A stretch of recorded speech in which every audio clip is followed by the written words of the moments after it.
दोस्तों, मैं doctor HL. Yadav homeopath YouTube channel में दोस्तों आपका स्वागत करता हूं। आशा करता हूं आप अच्छे और स्वस्थ हों। आज मैं ऑस्टियोआर्थराइटिस के बारे में दोस्तों को बताने जा रहा हूं, तो कृपया ध्यान लगा करके थोड़ा सा समय दे करके सुनिएगा। बहुत मजा आएगा दोस्तों, बहुत कुछ सीखने को मिलेगा।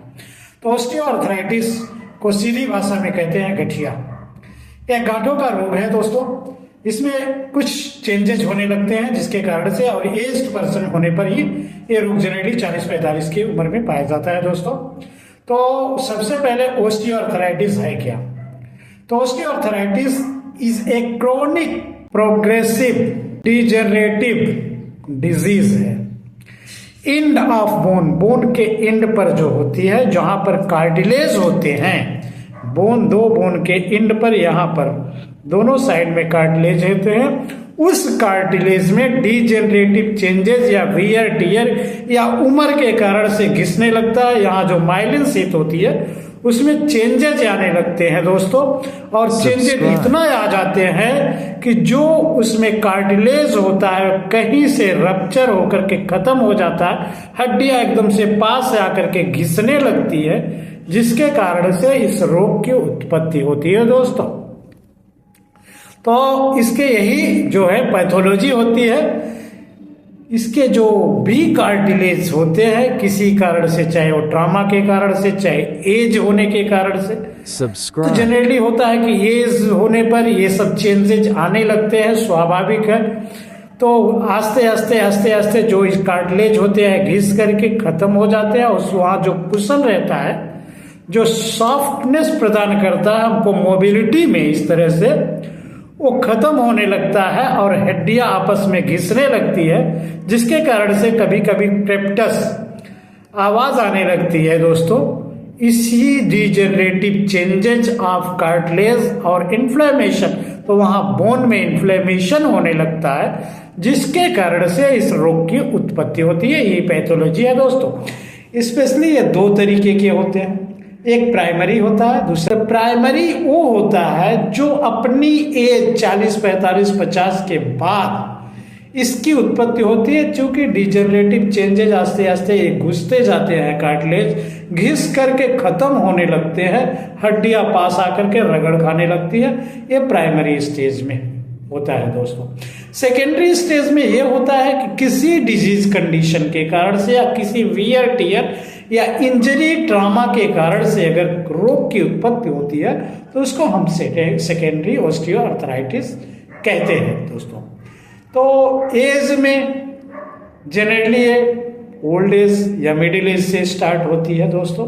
कभी कभी रोग होने के कारण से, कमजोरी होने के कारण से, या कोई इंजरी होने के कारण से अर्ली एज में भी पाई जाती है दोस्तों। तो नेक्स्ट होता है इसका सेक्स। फीमेल में बहुत ज्यादा पाया जाता है देन द मेल। मेल की अपेक्षा, पुरुषों की अपेक्षा महिलाओं में बहुत ज्यादा पाया जाता है। 3 गुना अगर महिलाएं सफरर होती हैं तो 1 गुना पुरुष होते हैं दोस्तों। तो ये एज और सेक्स की बात हुई। तो दोस्तों नेक्स्ट इसमें आता है कॉजेटिव ऑर्गन या काजेज, कारण या ट्रिगर्स क्यों होता है। तो सबसे ज्यादा तो कभी कभी ये फैमिली हिस्ट्री में अगर रहता है तो कॉमन है कि चांसेस होते हैं, लेकिन कभी कभी अगर मेंटेन किया जाता है तो फैमिली हिस्ट्री में रहने के बाद भी नहीं आता है, जरूरी नहीं है। तो इंजरी हुई, किसी तरह की चोट चमेट लग गई, ट्रामा हुआ, आघात लग गया दोस्तों। इसके साथ स्पोर्ट्समैन जो बहुत ज़्यादा रनिंग प्लेइंग करते हैं, तो जनरली है कि वो हड्डियों पर मूवमेंट बहुत ज़्यादा होने के कारण से कार्टिलेजेस घिसने लगते हैं। यह होता है ओबेसिटी, एक्स्ट्रा वेट पड़ने लगता है शरीर पर, तो घुटने जो है या जॉइंट्स जो होते हैं खराब होने लगते हैं, कार्टिलेज खराब होने लगती है, डिजेनरेटिव चेंजेस आते हैं दोस्तों। नेक्स्ट होता है डायबिटिक पर्सन में थोड़ा सा चांसेस ज़्यादा बढ़ जाते हैं।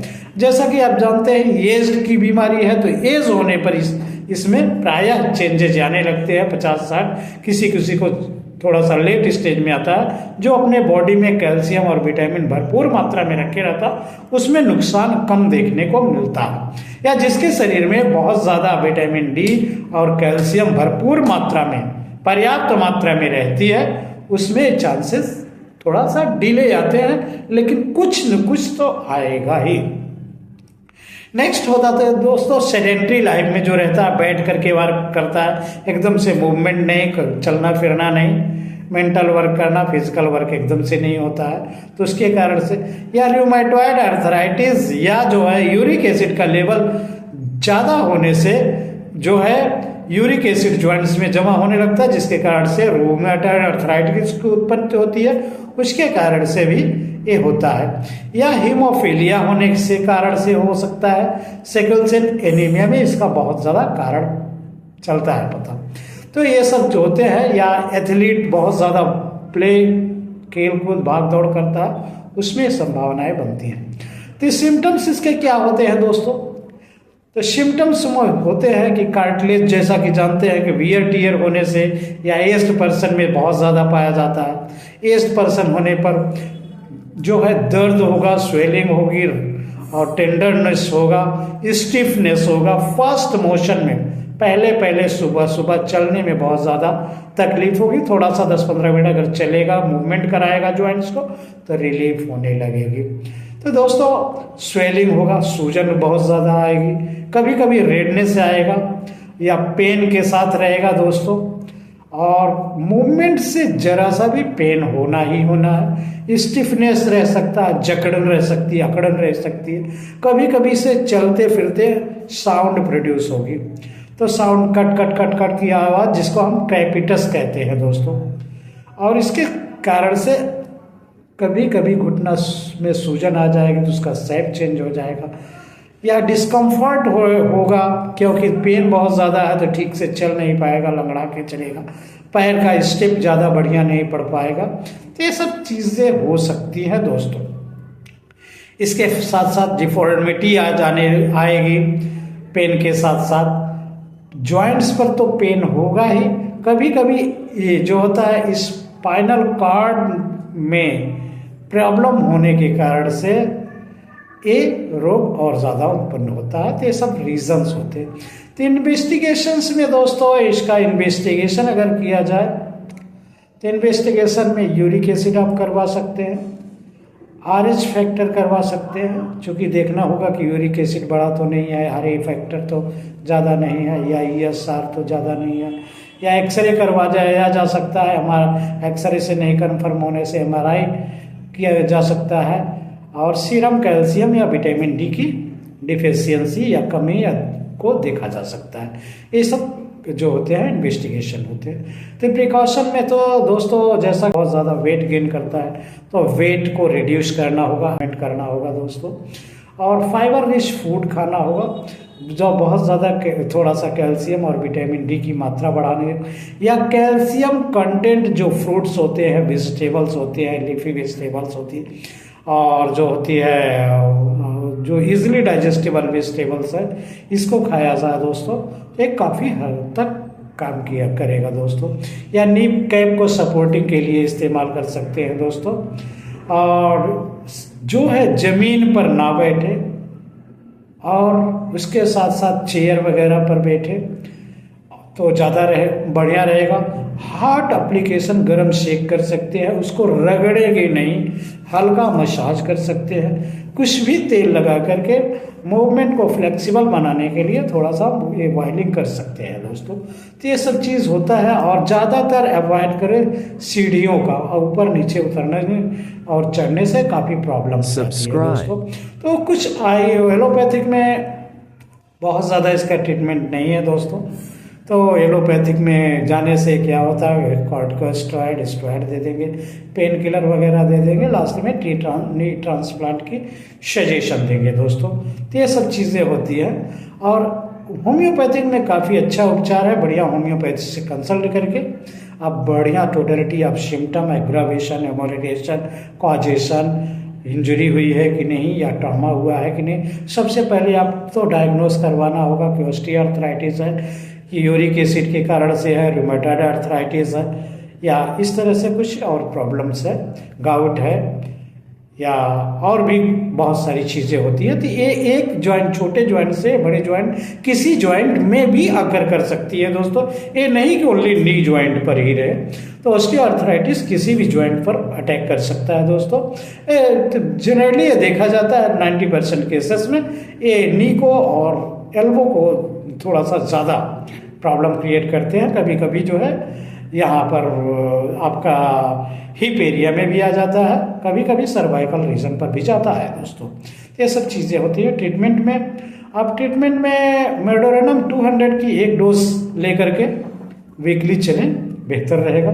उसके साथ साथ चूँकि ये पेशेंट बहुत जगह से घूम करके आपके पास आएगा तो बहुत सारी मेडिकेशन हुई है, तो वहाँ सल्फर भी वीक में एक बार फर्स्ट डोज के तौर पर एक 200 पोटेंसी की सीधे जीभ पर दे दीजिए। और इसके साथ साथ अगर मूवमेंट से बहुत ज़्यादा तकलीफ बढ़ रही है दोस्तों, बहुत ज़्यादा तकलीफ बढ़ रही है, जरा सा भी हिलने डुलने से, और पेशेंट उस एरिया को हमेशा दबा करके सपोर्ट दे करके रखना चाहता है, पानी की प्यास बहुत ज़्यादा लगती है, मुंह सूखता रहता है, बहुत अनबियरेबल पेन महसूस करता है जरा सा मूवमेंट करने से, तो वहाँ पर हम ब्राइनिया 200 सुबह शाम एक खुराक डायरेक्ट टंग पे। जी हाँ दोस्तों, ब्राइनिया अल्वा सुबह शाम टंग पर 2 बूंद करके। नेक्स्ट दवाई आती है, अगर मूवमेंट फर्स्ट एग्रावेशन जो होता है मूवमेंट से बढ़ता है और थोड़ा देर मूवमेंट करने के बाद, हिलाने डुलाने के बाद 10-5 मिनट के बाद अच्छा लगने लगता है दोस्तों, उस केस में हम रेस्टाक्स 200 सुबह शाम डायरेक्ट टंग पे। हाँ दोस्तों, रेस्टाक्स 200 सुबह शाम डायरेक्ट टंग पे ले सकते हैं। नेक्स्ट दवाई आती है कास्टिकम दोस्तों। कास्टिकम इसकी बहुत बढ़िया दवाई है। अगर जरा सा भी मूवमेंट करने पर या विंटर सीजन में या रेनी सीजन में इसका प्रकोप ज़्यादा बढ़ता है दोस्तों, तो आप कास्टिकम 200 सुबह शाम चला सकते हैं।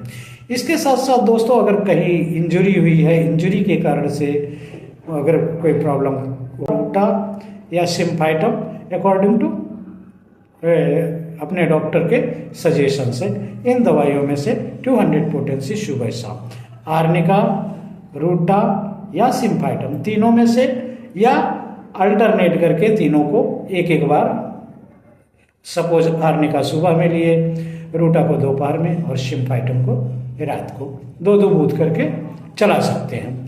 इसके साथ साथ दोस्तों, और बहुत क्रोनिक है, आपको टोटली आप सिम्टम मिलाने के बाद भी अगर नहीं ठीक हो रहा है दोस्तों, तो वहाँ पर ओस्टियोआर्थराइटिस नोसोड से आता है। ओस्टियोआर्थराइटिस नोडोस 200 पोटेंसी वीकली 1-2 खुराक 2 बूंद सीधे जीभ पर आप ले सकते हैं दोस्तों। जी हाँ दोस्तों, ओस्टियोआर्थराइटिस नोसोड। इसके अलावा दोस्तों R73 रिक्वेक का आता है, 15 बूंद सुबह दोपहर शाम गर्म पानी में थोड़ा सा ले सकते हैं। R73 15 बूंद सुबह दोपहर शाम आधा कप पानी में, सुसुम गर्म पानी में ले सकते हैं।